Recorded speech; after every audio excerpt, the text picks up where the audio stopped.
Hello everyone, my name's Kaz Binstead and I'm the co-lead of Therapist Connect. Welcome to Therapist Connect broadcasts. We're really happy to be here today to be discussing this book, Queering Psychotherapy, and we're blessed to be joined by the editor and some of the chapter authors. I'm here today with my friend and my colleague, Dr. Peter Blundell. Hello everyone. Okay, that's all he's saying. He's a man. He's a man of few words today. All right. So we are very happy to be hosting this event for our community. We're going to talk a little bit today, I think, about the motivation for the book and why it's so important for our profession and so important in general. But I just want to speak about Therapist Connect a little bit as a kind of a microcosm, I guess, of what happens on a bigger scale. As some of you know, particularly on our Twitter platform, people put the hashtag Therapist Connect on things.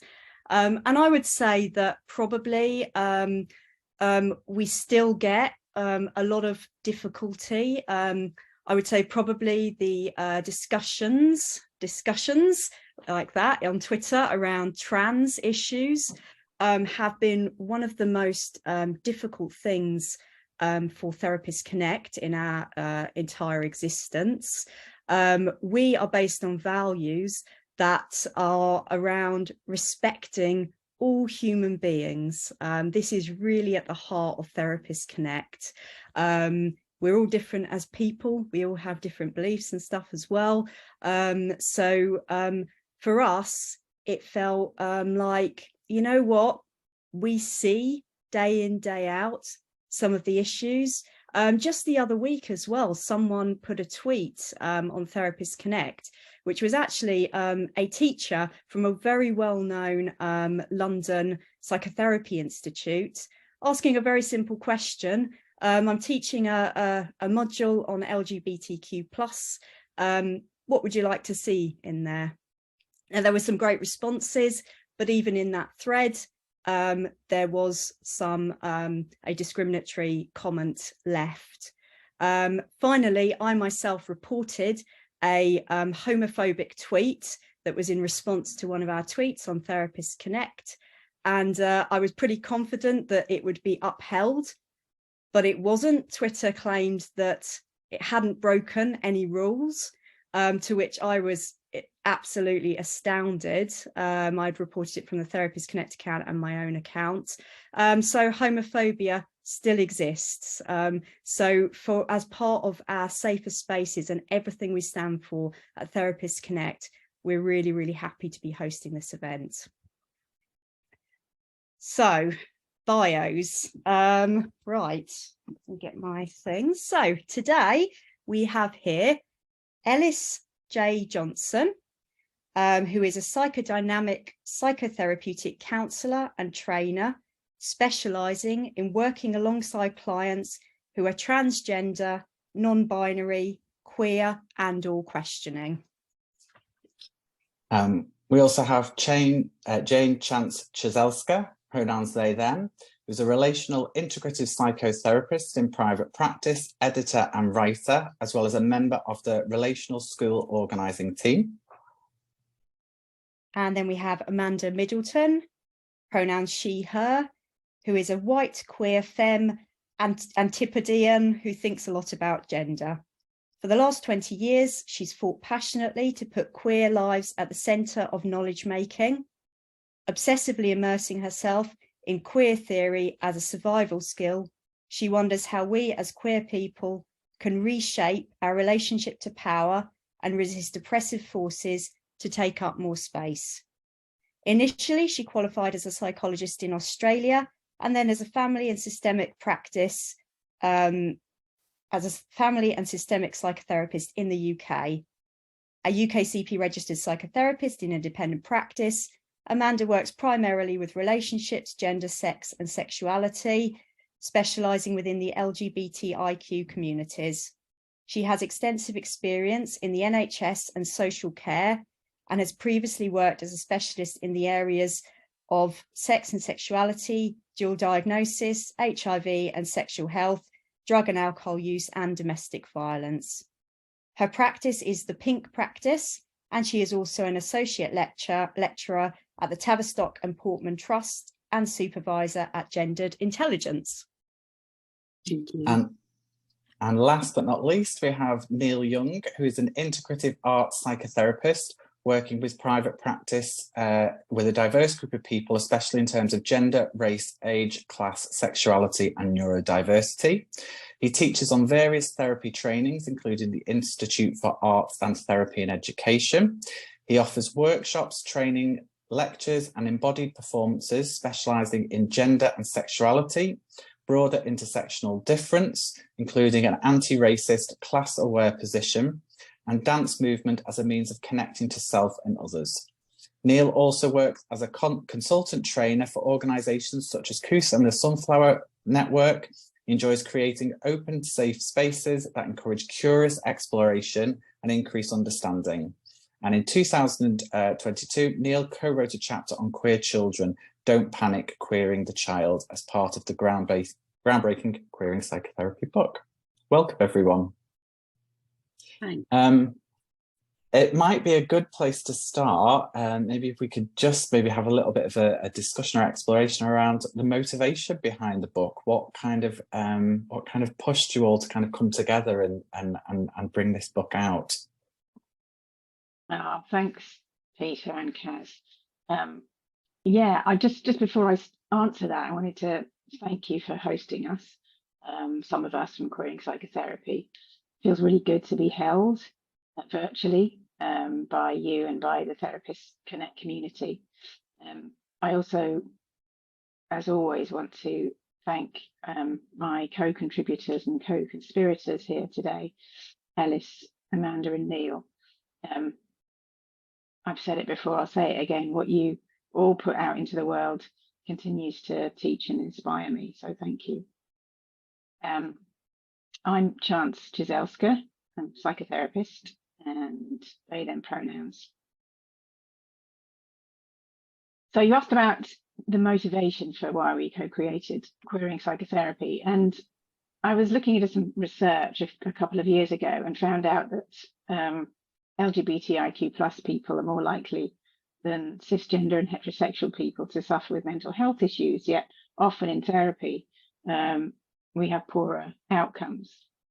So I knew that this research, in tandem with the anecdotal experiences and examples that I'd had and I'd heard about, meant that, you know, I felt something had to be done. Because when I was learning in my training, you know, about a million years ago, and it wasn't even that long ago, it was about 10 years ago, in Eurocentric psychotherapeutic theories, which were developed largely by heterosexual, cisgender and white theorists, was that queer individuals are often seen as a singular group through an othered lens. And so my experience in my own training, and also in some of the therapy relationships I've had, was one of discomfort in, you know, many kind of situations. But in amongst that, you know, I also was you know, receiving profound learning and healing. So despite, you know, the value that comes from many of these theories that we learn in our primary trainings and also in CPDs subsequently, we, you know, can often end up pathologizing and marginalizing and diminishing queer and trans lives. Even if we're queer and trans ourselves, you know, we all internalize this stuff. You know, it's not just the trainings, but the trainings that come from, you know, the socio-political context. As an example of the kind of history of this, you know, in Britain, psychoanalytic organisations only apologised for labelling homosexuality as an illness around 10 years ago. And in America, it was just a few years ago, in 2019. In fact, I was looking into some of the kind of harm that has happened within our profession, and I saw a paper that was written. I mean, admittedly, it was 1979, but still, there was a psychoanalyst called Limitani who was at the time the president of the British Psychoanalytical Society. And he wrote that homosexuality should be understood as a defensive solution to a variety of neurotic and psychotic problems. So, you know, what you were talking about earlier, Kaz, the homophobia, you know, has long roots and back into society and history and culturally, and, you know, obviously within our profession. And it's a problematic legacy. Obviously, there's been feminist and queer and lesbian and gay and trans practitioners who've critiqued these theories and continue to do so. And you know, many are in the book or are referenced in the book.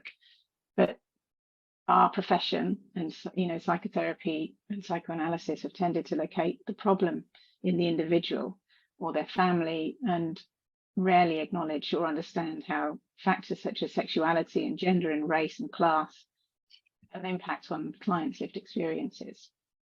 And in fact, we're often considered, you know, our difference or otherness, you know, is often considered to be the source of our problems, rather than the fact that we live in a world that devalues and denigrates certain embodiments while rewarding others and expecting everyone to be white and cis and heterosexual. I mean, I've heard countless times from people who've been in therapy who've said they've been misgendered or shamed about their sexuality, or when they talk about racism with a white therapist, or, you know, they've been pathologized or problematized and othered by therapists, which is, you know, no place any client wants to be. So queering psychotherapy is an antidote to that. And what we're doing throughout the chapters is attempting to make visible the structural inequalities that impact clients' lives, and, you know, who are queer or trans or QTPOC, or any clients who have identities or aspects that fall outside of what's normatively expected, or of what Jake Yearsley in his chapter calls the heteronormative trance, which is a phrase I really love. So it's in this context that we and our clients find ourselves in a mental health crisis, particularly among trans and QTPOC clients who are bombarded with hate day in, day out. And I was shocked to discover recently when I was reading something, I think it was, I can't remember which publication it was, but apparently in the last 10 years, hate crimes against LGBTIQ plus people in the UK has risen by 349%. 349%. And, you know, yes, all sorts of things have happened. You know, we've become more visible. Maybe that's part of why, you know, there's such a backlash. You know, that's often the way, isn't there? When there's a kind of liberation movement that happens, and there's more visibility and the backlash. But it's a horrendous kind of context and to be living in.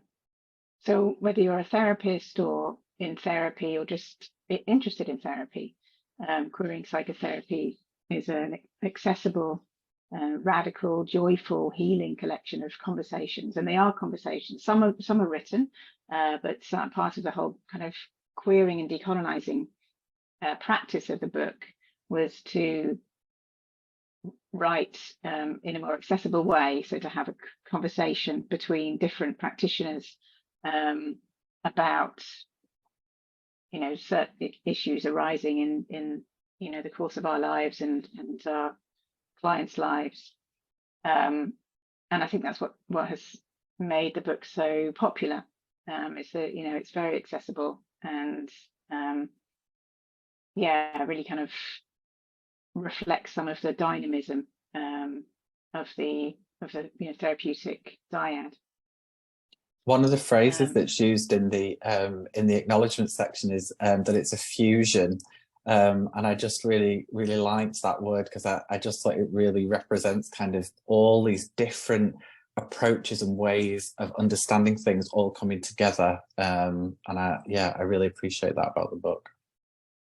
It is a fusion, and it's infused with you know, all sorts of, you know, really enlivening and, you know, sort of aspects of lived experience. So it feels, it feels very live and dynamic and not dry, and as a lot of academic theory can. I'll read you a little bit from the opening chapter, if you like, my introduction. In spring 2020, the COVID-19 pandemic and national lockdown started to change lives as we had lived them. Workplaces and meeting spaces emptied like caves. Days and weeks slowed down. Roads cleared of traffic, birthed quiet and birdsong. Space opened up for a collaborative psychotherapeutic cross-fertilization. Following a conversation with Dr. Gail Lewis, in which she notes some of the ways that Black lesbian poet and author Audre Lorde's ideas seem to echo the work of white heterosexual male psychoanalyst Wilfred Bion, I reread Lorde's essay Poetry is Not a Luxury and was struck by the therapeutic message in her description of poetry. Reflecting on the form as a revelatory distillation of experience that makes it possible to give name to the nameless so it can be thought, Lorde's words sound not dissimilar to what white psychoanalyst Christopher Bollas conceived with his unthought known, or the exploration of what we unconsciously learn of the object world as infants and how we can harness it in the service of our psyches. It wasn't the first time I'd felt Lorde's words convey something vitally important about how we can examine and regulate our emotions. So it's not only poetry that is a vital place for self-reflection and understanding, as I believe therapy can also be, but also decolonial, Black, lesbian, feminist, queer, and trans perspectives that can bring richness to our profession, a richness that often goes unacknowledged or is even rejected as too political, as if the therapy encounter is a politics-free space. It is because of the politics inherent in our lives, the inequalities that are endemic to it, that therapy, however, can often be a luxury and also a privilege, especially for those in the LGBTIQA+ and Q2POC communities. Therapeutic outcomes for these client groups also vary, perhaps, sometimes because of this unwillingness to accept that all of our identities are politicized out under white, cis heteropatriarchy. Indeed, Crawford et al. In 2018 found that people from sexual and ethnic minorities were more likely to report experiencing lasting bad effects from therapy. Rhymes et al. In 2019 also found that compared to heterosexual women, lesbian and bisexual women had higher final session severity for depression, anxiety, and functional impairment, an increased risk of not attaining reliable recovery in depression, anxiety, or functioning. Similar results were found among bisexual men. In research by Stonewall in 2018, 1 in 20 LGBT people and 1 in 5 trans people reported that they had been pressured to access services or change or suppress their sexual orientation and or gender identity. Therapists already have an ethical obligation not to practice so-called conversion therapy, but these harmful practices do take place. Further, as this book goes to press, many therapists are expressing their opposition to the government decision to exclude trans people from the ban on so-called conversion therapy practices, despite the fact that more recent statistics indicate that trans people are twice as likely as cisgender LGBT people to be offered or subjected to conversion practices. And that was from research in 2022. I think I'll leave it there for now. I'd love to see what any of my colleagues would like to say or feel moved to say.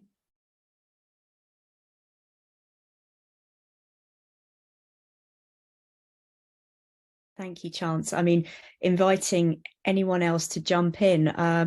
It might be useful if you do jump in to just say what the name of your chapter, the chapter you're involved in, is called. I mean, I agree with Chance about the accessibility of this book. And I know a couple of you here took part in kind of interview style, an interview style in the chapters.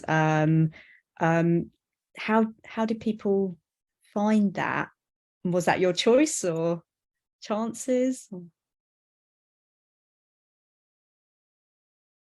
Happy to jump in. Yeah. Thanks, guys. And thank you, Chance, also for sort of getting us kicked off and reminding us about the context of the book, because it was quite a long time ago now. Actually, I think we all we started to pull all this together. So yeah, my chapter is on working with trans and gender expansive clients, and I find it really generative to be in conversation with Chance. I mean, we had a couple of broad questions to kind of to chew on, to sit with, but what came out of the conversation was much deeper, much richer than anything I could have just kind of come up with on my own. So I think that was a really enjoyable way of kind of coming together.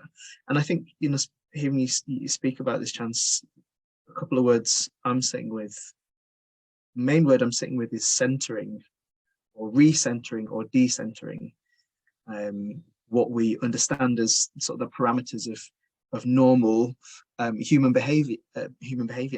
And I think with this book, what we're trying to do is recenter queer, trans, intersex experiences as not being on the margins of humanity. We're not on the margins of human experience, but actually we're right in the middle, and we represent something that is for everybody, actually. And that's why I'm also interested in using the acronym GSRD instead of LGBTQIA+. So GSRD is gender, sex and relationship diversity, and that acronym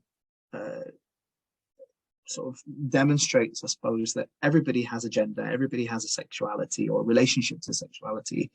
Everyone has a relationship to their relationship style. So this work is not just for us, but in centering the most marginalized people, it shifts the whole conversation for everyone. We shift the whole lens, and as queer trans people, it kind of comes naturally to us, I think, to do that. We're used to doing that, so it's such a privilege to be involved with this, and I think the feedback we're getting already is really exciting. Yeah, Amanda, Neil, I don't know if you want to jump in.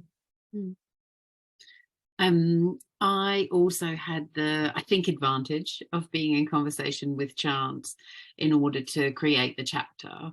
And for me, there was something really kind of alive and quick about it, in terms of it being a conversation. And I think in terms of the book feels I know books take forever, and I know, Chance, you laboured hard on this, but there is still something quite fast about this book, and I appreciate that, because from conversation to publishing was a couple of years, but if we think about the academic publishing cycle, which is like 5 to 7 years, it means that really important conversations that are happening right now can be in people's hands and extended. And I think the format also worked for me because I'm dyslexic, so if I had to write it, it would take forever and maybe not happen. And there's something about valuing an oral tradition.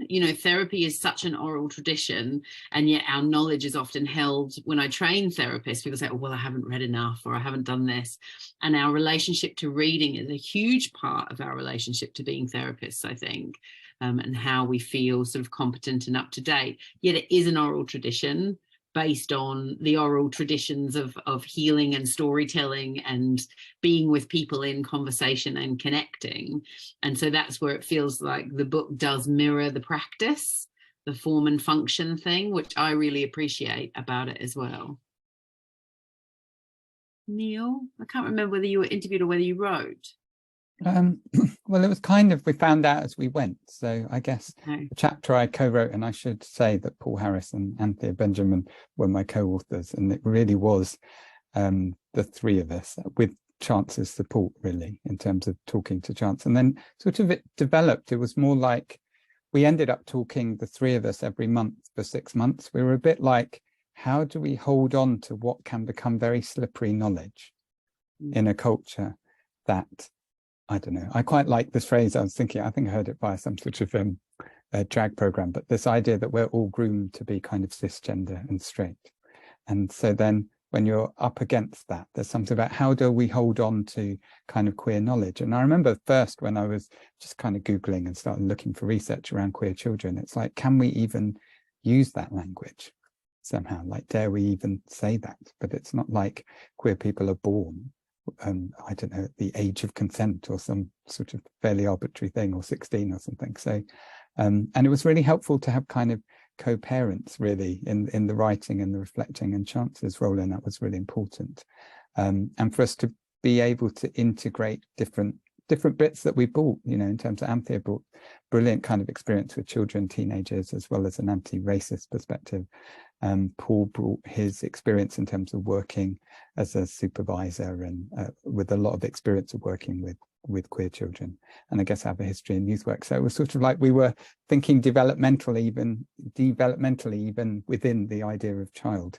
And it sort of feels now like it's just the beginning, you know, like for all the specific work and curiosities that are out there in the world, and hoping that that's sparked by the thinking and the sharing, I guess. Yeah, I was just, when you were talking, Neil, I was just thinking about something that has come to mind when I've been talking with other contributors in the book about training, the training experience, because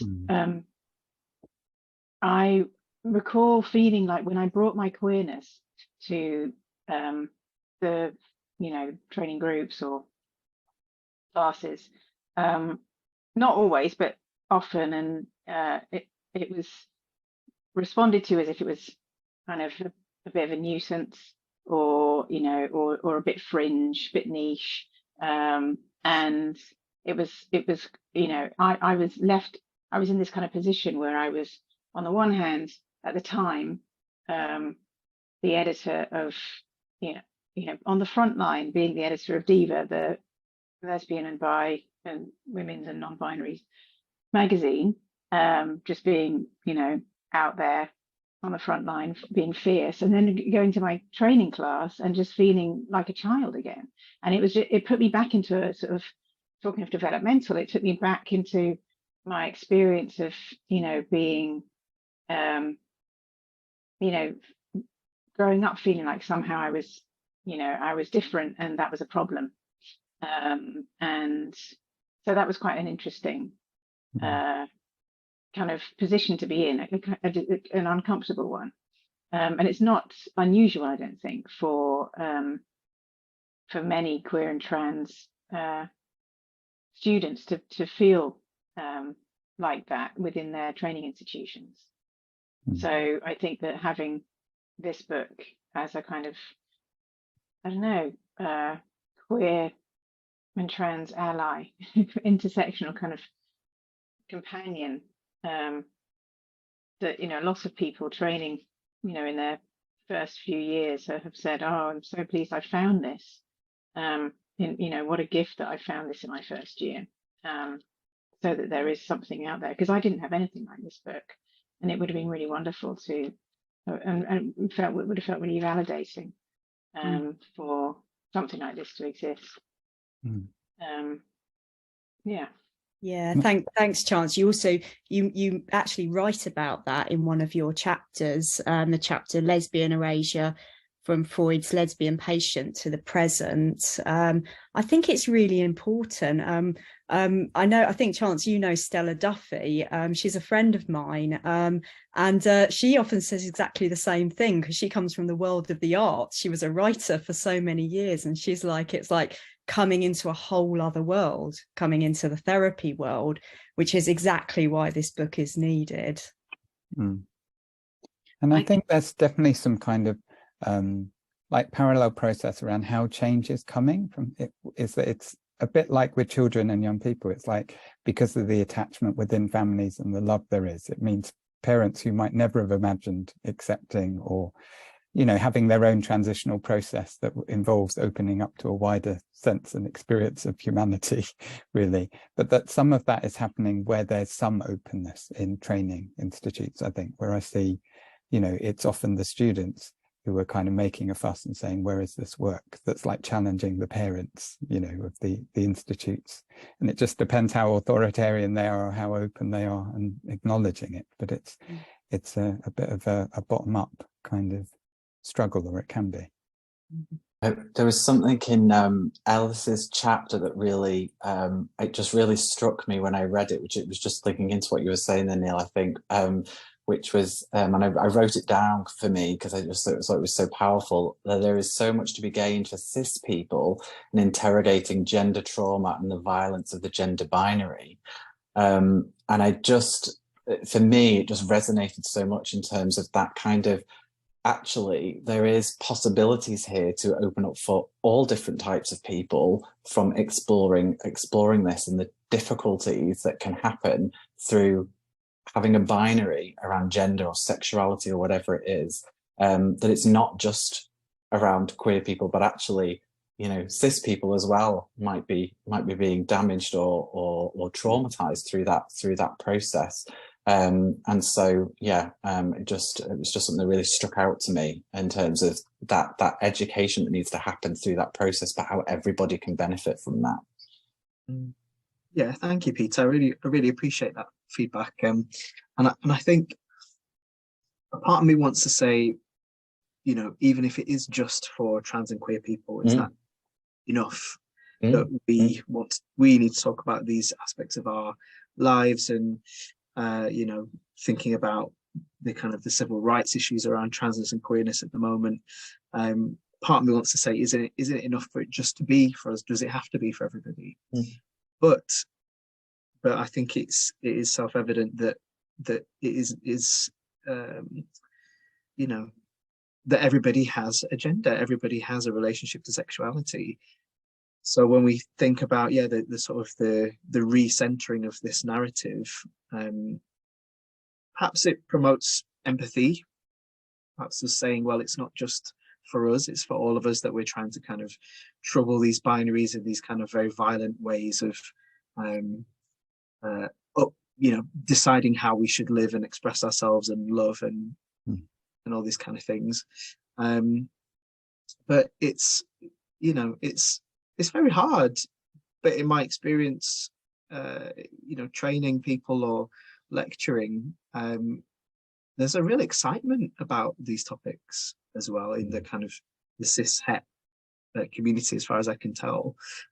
People really want to, in my experience, people really want to understand, and it's, you know, it's a relief to talk about these things. It can be really liberating, and it can be, you know, I think I say in the book as well, you know, gender can be troubling. We always sit with the distress around trans lives and how hard it is to be trans in this moment, and all those things are true.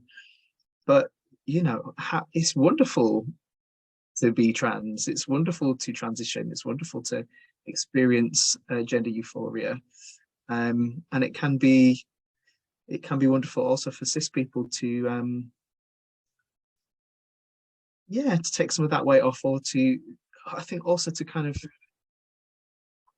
to be able to name some of the traumas that they might have suffered, where before they might not have had words for it. I find that really moving, because lots of people have never thought about their gender. They really have never considered. So it's a really, and it's an interesting time to be doing this work. And I think that the book is incredibly timely as well, where at the moment it seems like we're on perhaps we've gone past a tipping point where transphobia, homophobia seems to be becoming normalized or accepted at this moment. So this book is a really, I think it's a really powerful push forward for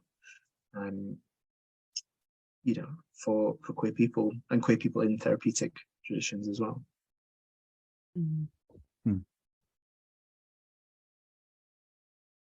There is something about extending the conversation about everybody's experience of gender, which I think doesn't then kind of siphon off particular experiences as trans and particular experiences as cis.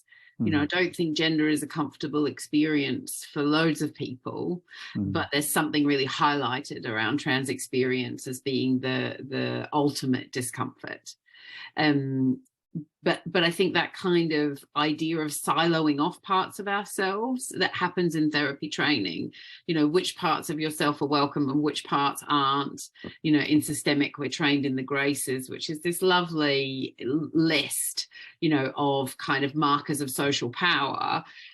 But by thinking about my gender versus my sexuality versus my maybe disability status or my geography, my race, my class, all of those elements of selfhood, there's a kind of a neatifying process that happens, which I think is actually quite violent in some ways.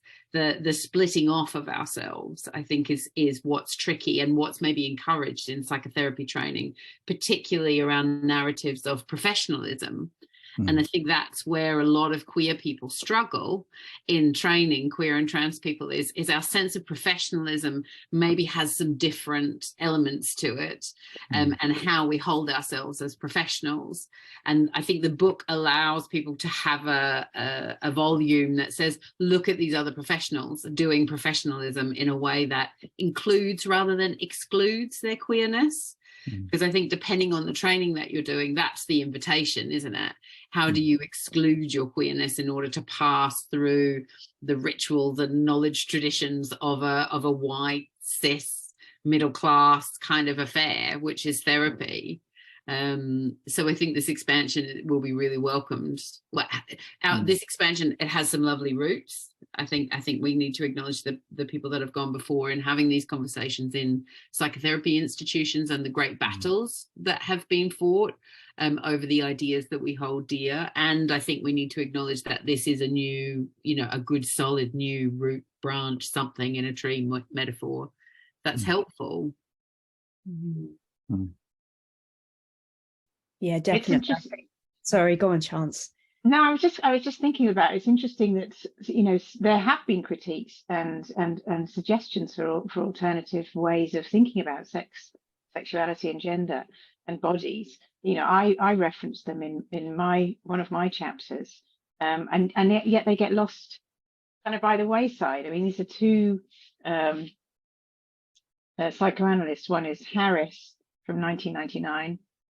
Who says that if psychoanalysis is to be fit for purpose, a theory that is needed that recognizes the social power of categories like gender and sexuality in both conscious and unconscious experience, but that can also account for the ways in which these categories at certain moments lose salience and become more porous. And then there's Derkol, who in the same year imagines a theory of sexuality devoid of gender and sex, that is based on feelings, erotic and otherwise, feelings that are sustained and transformed in our ongoing relationships throughout our lives. So in both of those, there's kind of an assertion of fluidity. And, you know, these are two, you know, eminent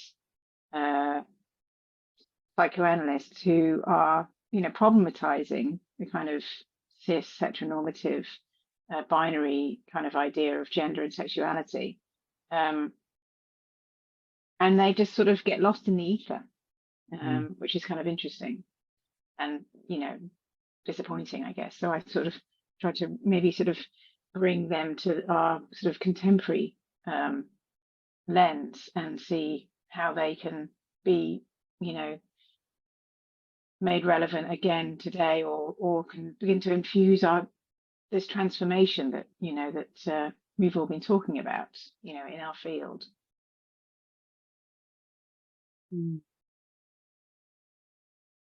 Yeah, and I think it really requires facilitators and lecturers and teachers to be, you know, really, really clued up on this stuff, really empathic to everybody who's in a training room,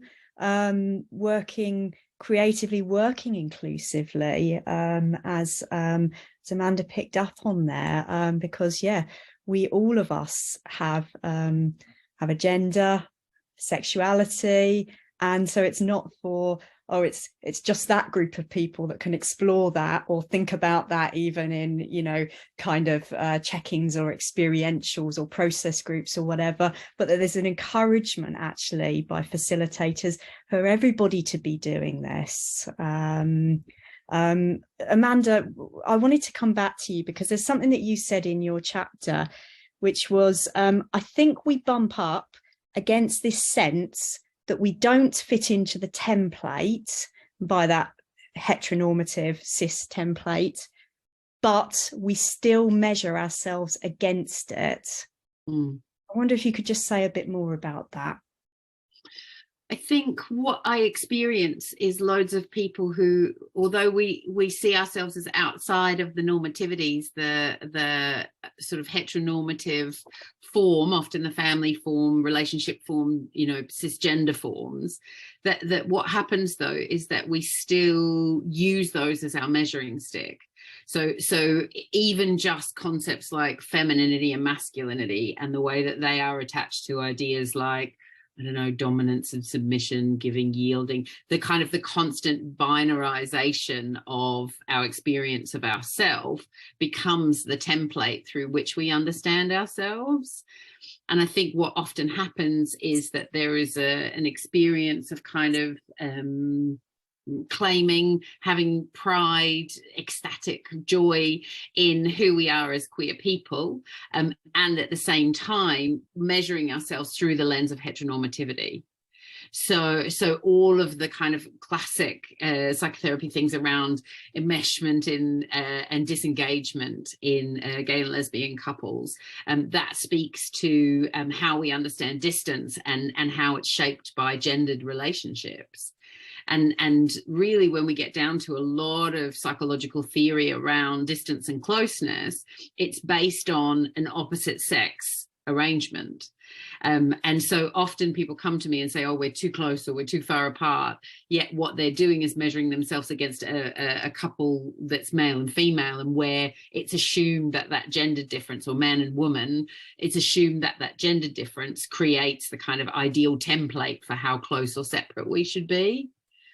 And so I really want to be able to kind of unpick that measuring stick, you know, around all the multiple measuring sticks that we have around how we do our gender, how we do our sexuality. And when people, I guess, use those words like I shouldn't, or it's too much, or it shouldn't be like this, I guess how we define our problems is often related to how we are bumping up against hetero and cis normativity, or can be. I don't like absolutes, but can be.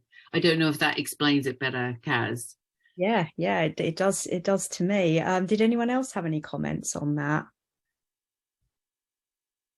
It was making me think of the way that we can, you know, the way that's recreated, particularly for the trans community, in a bit of kind of policing around who is trans enough and who isn't trans enough. So at what point are you allowed to call yourself trans? What is the right way to be a good trans person? For example, if you are a trans woman, should you be wearing makeup every day? Should you be wearing skirts every day? Are you allowed to have short hair? Are you allowed to, you know, are you allowed to engender more of a kind of a butch presentation? You know, all these kind of very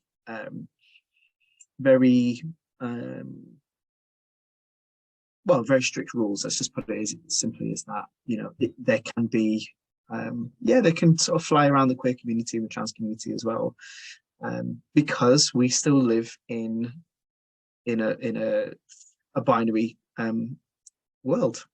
We have to still survive in those structures in that society.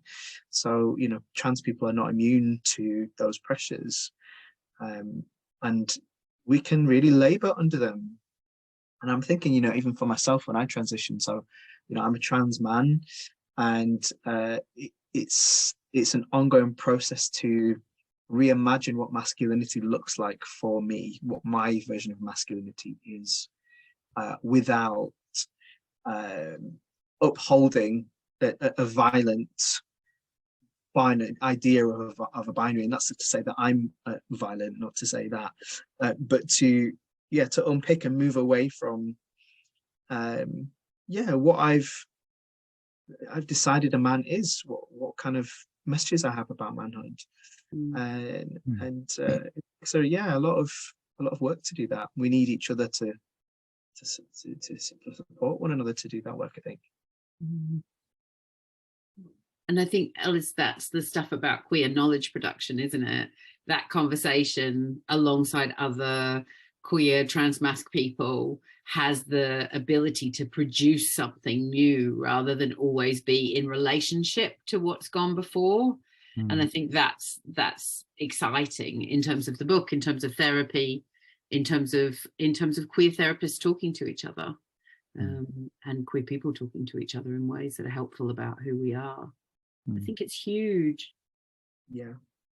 Because Ellis, you said there about violence, and I think there can be internalized violence and shame by having those kinds of comparisons or measure sticks or whatever. Neil, your chapter obviously was referring to young people. I really liked the case studies that was used throughout the chapter, actually, looking at different people's experiences and just kind of following that thread, but thinking about pain and difficulties. I don't know, did you want to say anything to the community about the experience of young people? I think to kind of the therapeutic community, I feel a bit like part of me can be almost like utilitarian about change. Like this is how we gauge with power, and this is what change is coming or may come. So I think for me, like a lot of credit was taken by kind of policy makers for the changes that happened around increasing acceptability around kind of, I guess at one level, kind of same-sex relationships and sex. But actually, I think what happened was there were enough kind of lesbian, gay, bisexual, and also trans and queer children, young people that were coming out in such numbers that it was challenging within the kind of normative family, the presumptions, expectations, and kind of testing how strong the love was. And that happened on a wide enough kind of basis that it meant that change could happen more quickly because it had the kind of attachment could survive, I guess, over time, and all the other members of the family could kind of transition, really, because I think often the transition is for the people around the person who's coming into more of themselves, although they have their own transition. So I find myself thinking, well, what will be the next wave? Because that's what interests me in a way, and I don't necessarily see that it will necessarily come from within our field, although increasingly, thankfully, we see amplification of curiosity and interest and work like this book, which is great. But I think it's going to be non-binary kids and just how much their friends love them. I hear it all the time whenever I'm doing training where people's first go-to around talking about gender and sexuality will be, my 8-year-old told me this, my 11-year-old told me that. And so that's where the shift's happening, because they can bear it. They can bear the discomfort of the child that they love, criticizing them for, I don't know, getting pronouns wrong, through to just being in a different place, in a felt place. And, I'm not particularly interested in condemning that, but around how do we get the transitions going for the people who need to change, I guess. And so if you have a child, then that's a great way in, I think. And I think actually children and young people are very up because they've had less shame. They've just, thankfully, right? The generations before, and it's not about romanticizing it, but they've had less shame. So they've got slightly less toxic air pollution of kind of prejudice that they're breathing in. And so they can speak, and they are. And that's kind of what we would hope for. But I'm also aware that, it's not perfect. So that can sometimes be challenging for me, or it might come up where I might feel some envy, and I think these things are all just ordinary things when change comes, we've wanted it, and then in a way it's more likely to happen for those people who are younger. That kind of generational nature of it. But I find it also really exciting somehow that it can't be straightforwardly policed or penned in.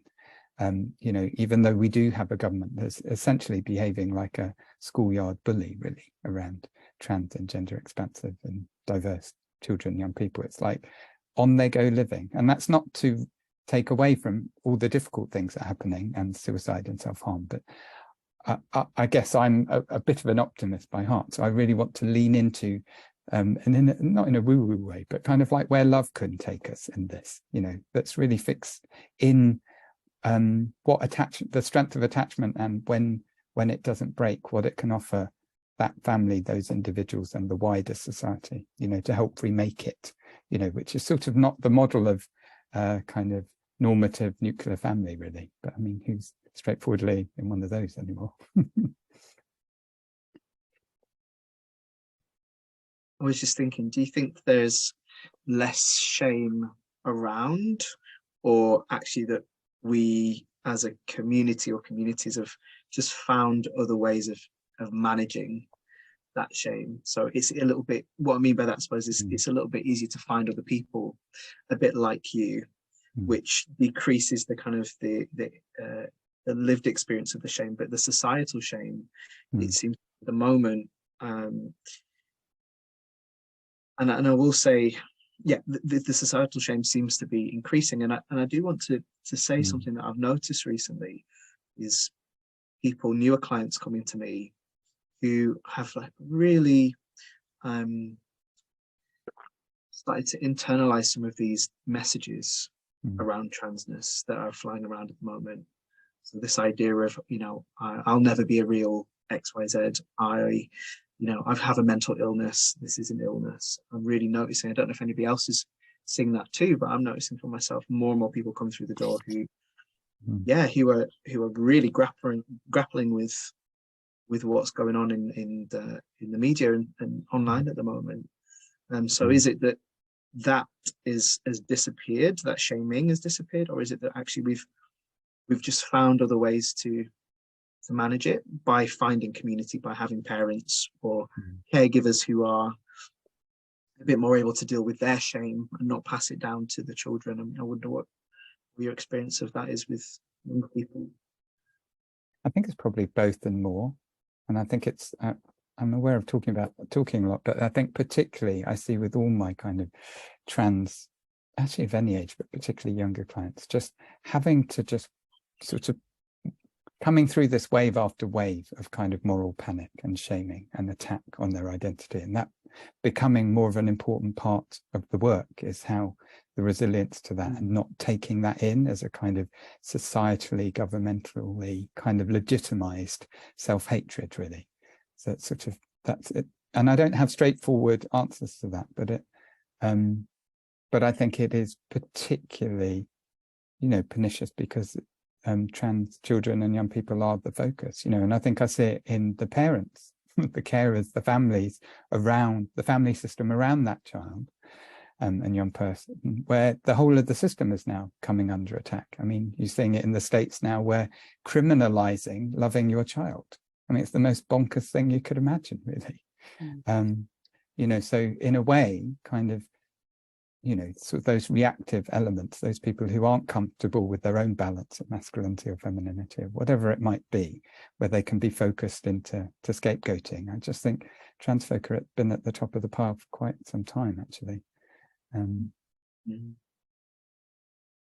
just thinking about, you know, the way that the violence of social control and, you know, thinking specifically about the origins of that and the history I was talking about before, but also the you know, the racialized history of that. You know, both Gail and Ellis talk about, you know, the racist colonial origins of the gender binary, you know, and that was about violent control of bodies.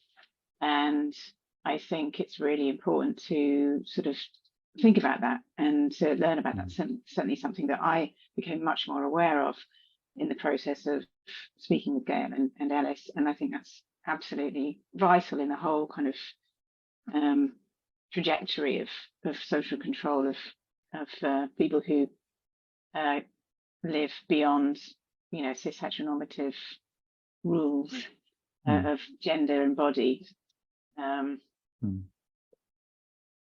But I think also to, you know, to sort of build on what you've all said about the kind of joy, you know, the sort of gender euphoria, the joy, as Amanda says, about the, you know, the ways that we can live beyond the limitations that we've been taught to accept. I was thinking about this, one of a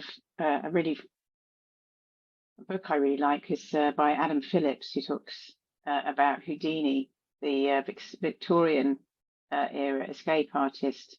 His book Houdini's Box, and he was he was kind of fascinated by the impact of him in society at the time and how popular he was. And I like to think about queers and trans people as escape artists. And we can escape through Amanda's critique of chrononormativity, which we can hear more about if Amanda would like to expand. So I think that's really exciting. I mean, it's kind of connected to what you've said about the metrics that we measure ourselves against. But yeah, it's sort of what kind of worlds we can make possible, for ourselves, for our clients, if we can live life beyond the lives that, the binaries, the expectations. I'm just aware that we might only have maybe kind of 5 or 6 minutes left. So I just wanted to jump in there to just, I suppose, just kind of say I've really felt quite moved actually, listening to kind of all of these discussions and how much we've talked about. And I feel like we could carry on this discussion for another couple of hours, I think. I was just wondering whether anyone had any kind of final thoughts, I suppose, before we do close up the session today.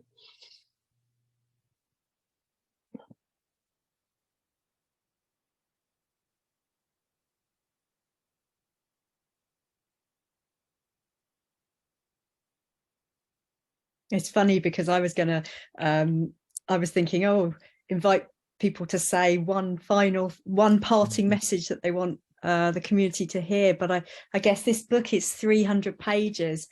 There is a lot in there. So I just want to say, folks, read this book. You are going to learn something. So that's my parting message. I just think there's a lot of hunger for kind of queer health.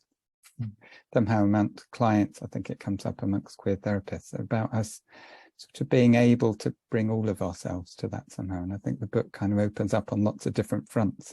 And I can imagine there being lots of people who read it who may never want to be therapists, but who are really looking for, I don't know, we're often quite removed from our ancestry as queer folk.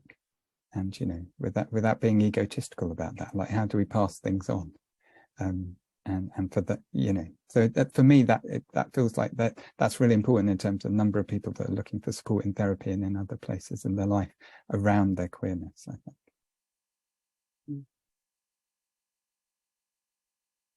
Maybe to add on that, there's something about queerness as a valid model for psychotherapy, like a sort of a queer or a GSRD focus in psychotherapy has enough theory and lived experience to create really, really good therapy. And of course, we want to draw on other pieces of therapeutic knowledge, but I think it's not to dismiss the power of centralizing the queer stuff in therapy, whether that's queer lived experience, queer theory, ideas that fall into somehow other, all the different kind of connotations that queer brings, that makes for good therapeutic space, relationships, and change. Queerness is always associated with change, and therapy is the business of change, and so putting those two things together makes sense to me.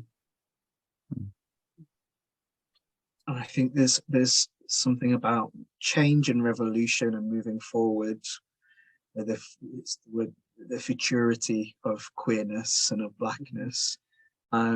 But also for me, there's something about remembering that we're not just creating new worlds by being queer, but we're undoing the world that has been created on top of and as an oppression of the realities, the wonder, the brilliance of human beings, of human expression, the human experience. So we're not just going forward, but to me there's a huge part of this that is going back and re-engaging with the idea of ancestry, that we've been here for a very long time as queer folks. Queer expression is natural, to say the very least, you know, the queer expression is valid and it's been here for a long time and is not going to go anywhere. We would like to do is maybe expand some of that liberation to everybody else. You know, come along with us. It's lots of fun being queer. It's great. That's captured in the book really well, I think. I love that, Alice. It's like an invitation to kind of come along. And I suppose I just want to say thank you, everyone, for coming here today and kind of sharing some parts of the book with us. But also, I suppose, thank you to all the authors, you know, who've contributed to that text, because as Kaz says, there's so much in there for people to connect with in many, many different ways. So thank you.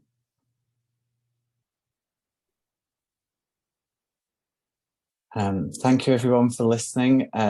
We are going to put details of the book in the show notes for this webinar, and also details of all the other authors so that you can go and see some of the other work that they've contributed to or written. Thank you everyone for listening, and this is obviously the start of a conversation, so hopefully we'll be able to have a lot more events like this that cover similar topics. So we hope you've enjoyed watching, and thanks for joining us here. Thank you. Thanks for having us. Yeah, thank you. Thanks everyone.